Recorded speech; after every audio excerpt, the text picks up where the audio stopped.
সালমান শাহর ভক্তরা আমরা সন্তুষ্ট, যেহেতু যে রায়টা দিছে পুনরায় এটা তদন্ত করছে, তা আমরা আশাবাদী আমরা এই ন্যায় বিচারটা পাবো। 30 বছর পরে লাশটা উত্তোলন করছে, এটা ঠিক আছে, কারণ ডিএনএ টেস্ট করলে 50 বছর পর ওইটা রেজাল্ট পাওয়া যায়। তবে ন্যায় বিচার এমন একটা জিনিস, অনেক ক্ষেত্রে বিচারে বিঘ্ন ঘটে, বিভিন্ন রাজনৈতিক ব্যাপার ট্যাপার থাকে, বিভিন্ন অনেক কিছুই থাকে। তবে সত্য সত্য, মিথ্যা মিথ্যাই। আমরা পিছন দিকে যদি তাকাই, বঙ্গবন্ধুর হত্যার বিচার আমরা অনেকেই মনে করছি পাবো না, 47 বছর পর কিন্তু বিচার হয়েছে, ন্যায় বিচার পাইছে।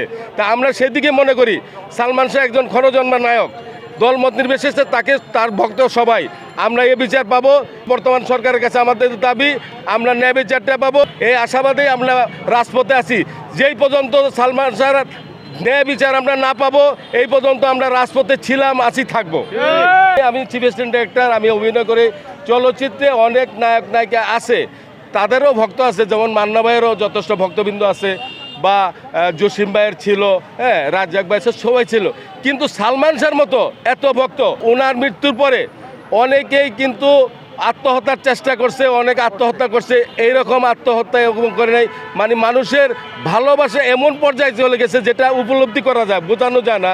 ভালোবাসার জন্য মানুষ যে আত্মহত্যা করে, আপনারা দেখতে পাবেন যে আমাদের যে রোমান্টিক যে প্রেম ভালোবাসা ঘটিত আত্মহত্যা হয়, সেটা অনেক সময় অতটা হয় না।